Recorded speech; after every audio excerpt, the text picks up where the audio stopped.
So hello guys, उम्मीद करता हूँ मेरी वॉइस सभी को प्रॉपर आ रही होगी। तो आज हम अपना सी टेट EVS PY की बूस्टर सीरीज़ का 8वां लेक्चर स्टार्ट करने जा रहे हैं।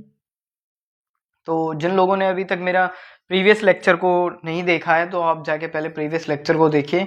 आपको लेक्चर्स अटेंड करके EVS की बेसिक अंडरस्टैंडिंग प्लस में क्वेश्चंस किस टाइप के आते हैं उसके बारे में पता चलेगा और आपकी एक बेस मजबूत हो जाएगा जिससे आप EVS में 30 आउट ऑफ 30 स्कोर कर पाएंगे।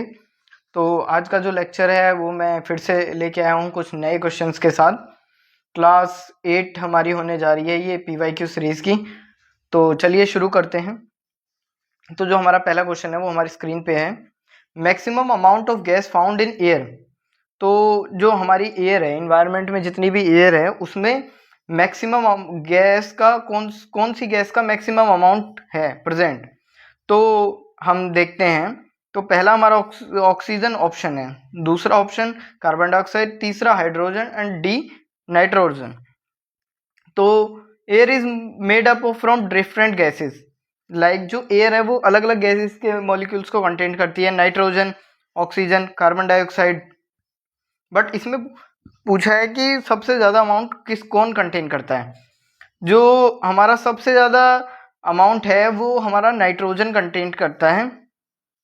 तो हमारा जो इसमें डी ऑप्शन सबसे करेक्ट होगा, क्योंकि ऑक्सीजन क्या है, ऑक्सीजन 21%, O2 की जो मात्रा होती है वो 21% होती है एयर में।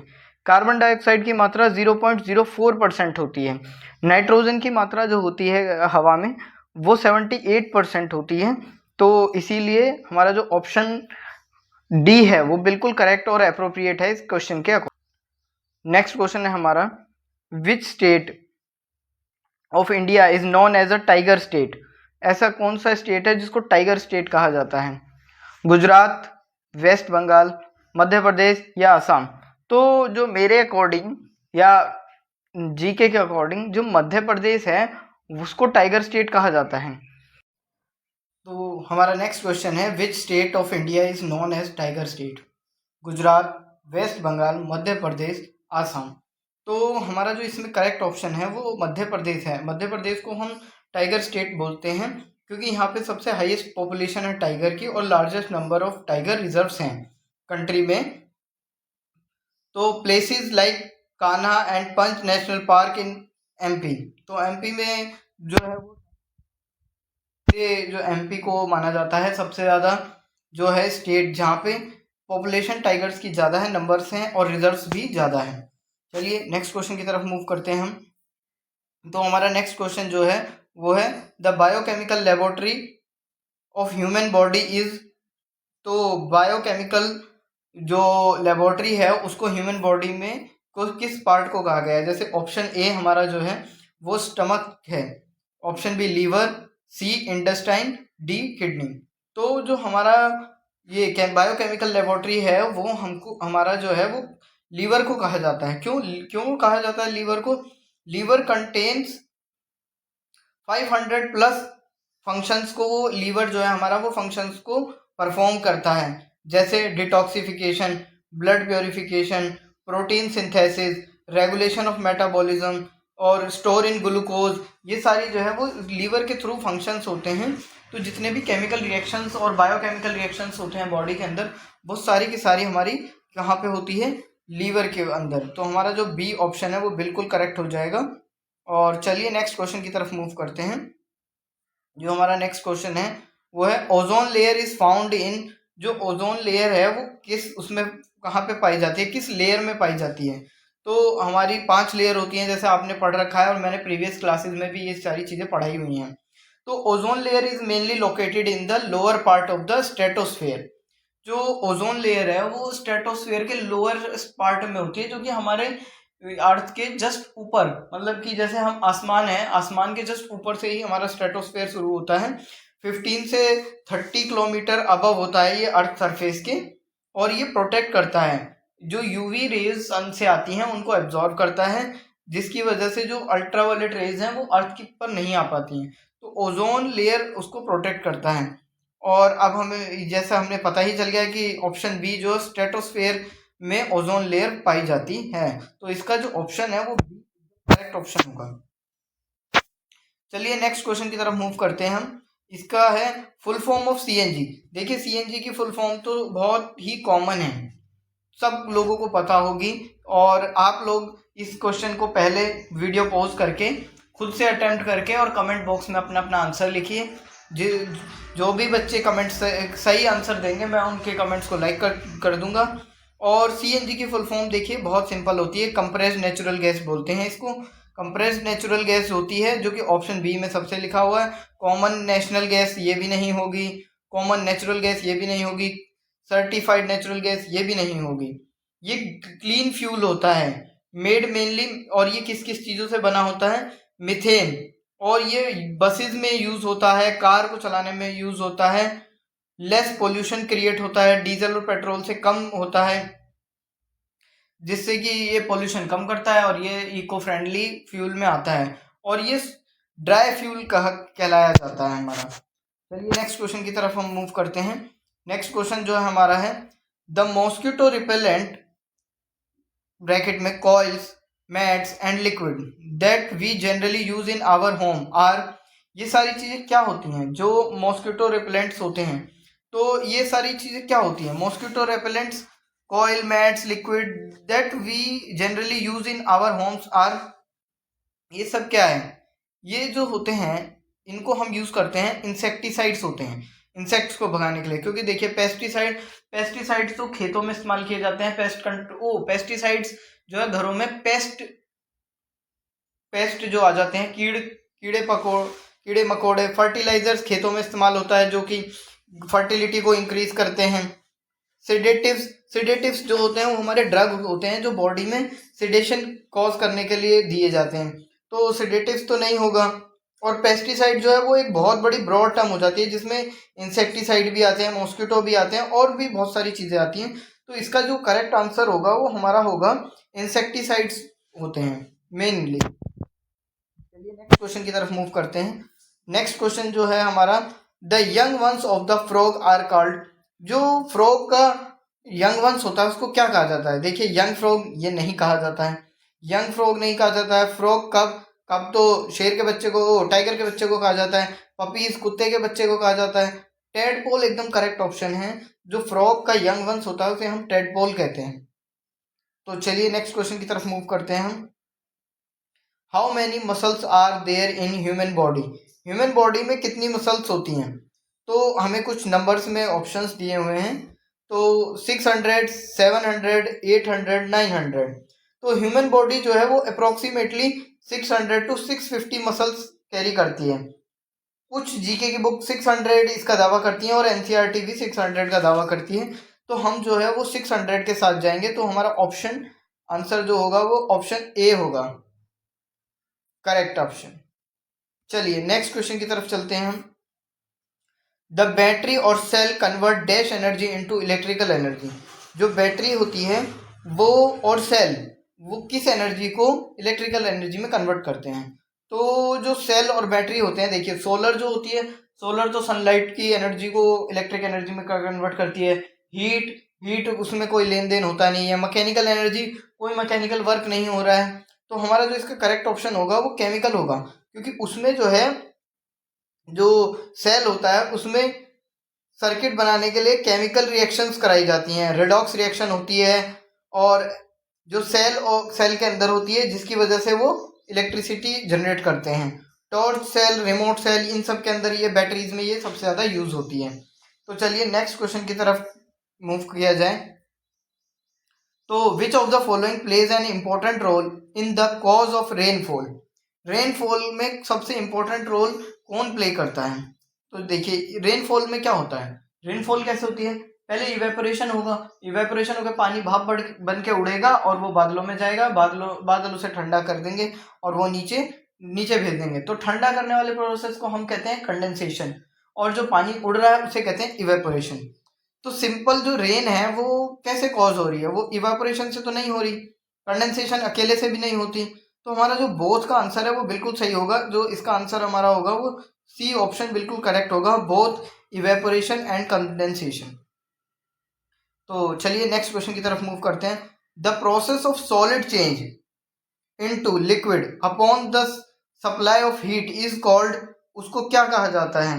देखिए, जब भी कोई सॉलिड होता है वो डायरेक्ट चेंज इनटू लिक्विड, और कोई भी सॉलिड है वो लिक्विड में कन्वर्ट हो जाए तो वो कैसे हो सकता है? देखिए, जब भी हम बर्फ होती है, एक बर्फ का एग्जांपल लेते हैं, आइस को जब वो सॉलिड फॉर्म में होती है और उसे हम हीट करते हैं तो वो किस में कन्वर्ट हो जाती है? लिक्विड में। तो हीट करने को हम क्या बोलते हैं? मेल्टिंग बोलते हैं। देखिए, कंडेंसेशन वो तो गर्म को ठंडा करता है, इवेपोरेशन वो गर्म करके पानी को भाप बना के उड़ा देता है, बॉइलिंग पॉइंट एक अलग ही चीज़ है। तो ये हमारा जो होता है वो मेल्टिंग, इसका बिल्कुल करेक्ट ऑप्शन होगा। चलिए नेक्स्ट क्वेश्चन की तरफ मूव करते हैं। When we exhale, our lungs have to, जब हम exhale करते हैं मतलब सांस छोड़ते हैं, inhale and exhale, तो क्या होता है?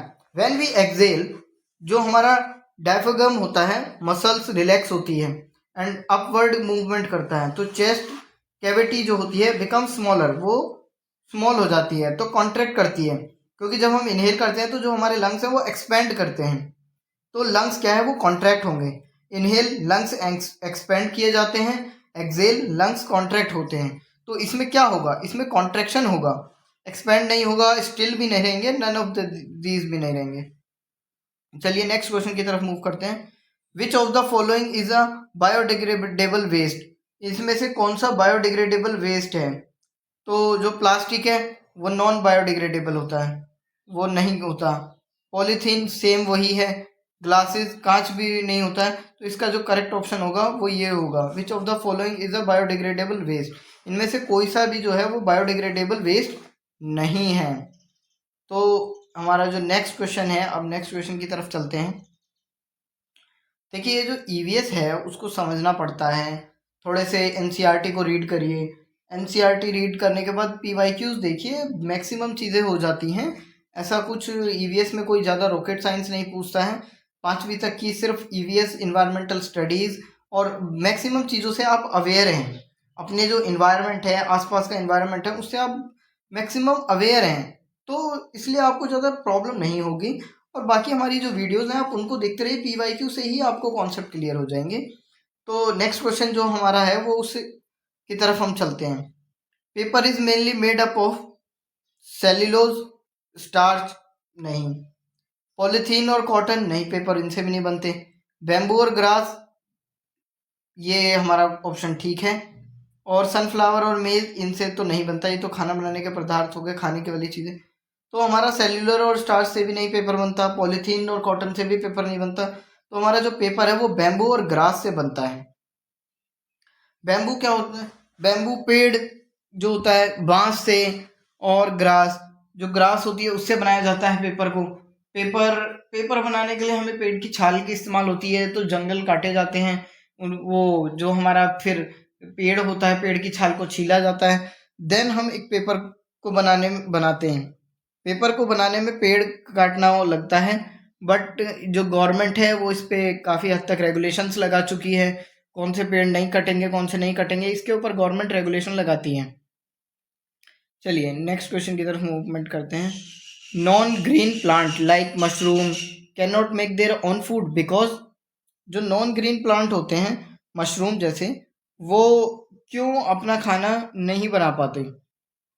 Can not make their own food because they are too small, वो ज़्यादा छोटे हैं इसलिए नहीं बना पाते। नहीं, ऐसा तो कुछ नहीं है, क्योंकि जो भी प्लांट है उसको खाने की तो नीड पड़ेगी, तो वो अपना खाना बनाएगा ही, ये नहीं है इसका मतलब, ये वाला जो ऑप्शन है वो गलत है। Next option, the lack of chlorophyll, बिल्कुल सही है ये ऑप्शन, क्योंकि जब ग्रीनरी नहीं होगी और सनलाइट ट्रैप ही नहीं होगी तो खाना कैसे बनेगा? क्योंकि जो पेड़ है वो सबसे ज़्यादा डिपेंडेंट ही क्लोरोफिल और सनलाइट ट्रैप करके खाना बनाने के लिए उसको क्लोरोफिल की जरूर नीड है। नेक्स्ट ऑप्शन है द लैक ऑफ प्रोमीज, ये भी नहीं है। They lack root to suck water, नहीं ये भी नहीं है। चलिए नेक्स्ट क्वेश्चन की तरफ मूव करते हैं हम।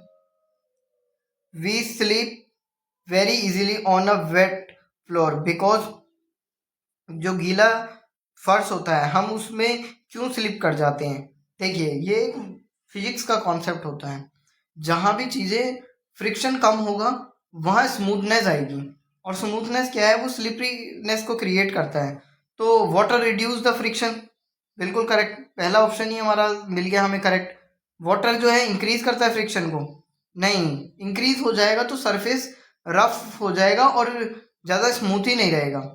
We slip because we lose our well? नहीं, नन ऑफ दीज, ये भी नहीं। तो जो करेक्ट ऑप्शन है वो वाटर रिड्यूस करता है फ्रिक्शंस को। चलिए नेक्स्ट क्वेश्चन की तरफ मूव करते हैं। Which is called power house of cell? तो पावर हाउस किसे कहा जाता है सेल का? देखिए ये क्वेश्चन बहुत आसान है, जिसने भी एनसीईआरटी थोड़ी सी भी रीड की होगी और थोड़ी सी भी जीके, कॉमन जीके आप जानते होंगे लोग, तो ये बहुत आसान क्वेश्चन है कि जो पावर हाउस होता है हमारे बॉडी के अंदर, पावर हाउस हम किसे कहते हैं? जो पावर दे रहा है। तो लाइसोसोम्स जो होते हैं वो पावर हाउस नहीं होते, और गोल्गी बॉडी भी पावर हाउस में नहीं आता। तो जो हमारा माइटोकॉन्ड्रिया है, ये एक बहुत कॉमन सा क्वेश्चन है। माइटोकॉन्ड्रिया जो होता है वो पावर हाउस होता है सेल का। अब क्यों कहा जाता है? क्योंकि ये प्रोड्यूस करता है एनर्जी, और एटीपी को ब्रेक डाउन करता है ग्लूकोज और ऑक्सीजन को, और एनर्जी को यूज करता है सेल की वर्किंग में। लाइसोसोम्स जो होते हैं हमारे, वो सुसाइड बैग कहलाते हैं। क्या कहलाते हैं? Suicidal bag. गोल्गी बॉडी वो होता है पैकिंग और ट्रांसपेरेंट मटेरियल होता है, और राइबोसोम वो प्रोटीन सिंथेसिस का काम करते हैं। चलिए नेक्स्ट क्वेश्चन की तरफ अब मूव करते हैं। Our head is made up of only one movable bone, it is called. जो हमारा हेड है वो एक ही मूवेबल बोन से बना है, बाकी उसमें कोई बोन जो है वो मूवमेंट नहीं करती है। तो ऐसी कौन सी है? तो देखिए स्कल, स्कल तो इमूवेबल होता है, तो पहला ऑप्शन तो गलत है। क्रैनम ये भी नहीं होती है, और कॉलर बोन ये भी इमूवेबल होती है। तो जो हमारी जॉ बोन होती है, जैसे कि मैं अभी बोल रहा हूँ, तो मेरा जो नीचे का जबड़ा है वो ही मूवमेंट करता है, तो ये एकमात्र यही बोन है जो मूवमेंट शो करती है। तो इसका आंसर जो होगा वो हमारा सी होगा। नेक्स्ट क्वेश्चन की तरफ चलते हैं हम। नेक्स्ट क्वेश्चन है, what type of radiation is trapped on earth surface by the green house effect? तो ग्रीन हाउस की इफेक्ट के चलते हुए ऐसी कौन सी जो रेडिएशन है वो अर्थ के अंदर ट्रैप रह जाती है? तो देखिए यूवी रेज, यूवी रेज तो बाहर ही चली जाती हैं, पर ग्रीन हाउस में उसका वो है ही नहीं ज़्यादा रोल। तो यूवी रेज जो है वो ब्लॉक्ड हो जाती हैं ओजोन लेयर की वजह से। गामा रेज वो वेरी हाई एनर्जी की हैं, तो not related to green house effect से, तो वो रिलेटेड ही नहीं है। और X rays not involve in heat, तो एक्स रेज तो इन्वॉल्व ही नहीं होती हीट में। तो हमारी आई आर रेज जो होती हैं वो होती हैं इंफ्रारेड रेज को वो ट्रैप कर लेता है। तो चलिए अब हम फिर से नेक्स्ट क्वेश्चन की तरफ मूव करते हैं। इसमें पूछा है MOEF मीन्स, इसको हमें एक्सपेंड करके पूछा हुआ है। तो मैंने जैसा, देखिए ये क्वेश्चन जो है ना, कुछ तुक्के मारने के क्वेश्चंस होते हैं। देखिए अभी हम इन्वायरमेंट के ऊपर बात कर रहे हैं, तो इसमें इन्वायरमेंट से रिलेटेड ही चीज़ें होंगी।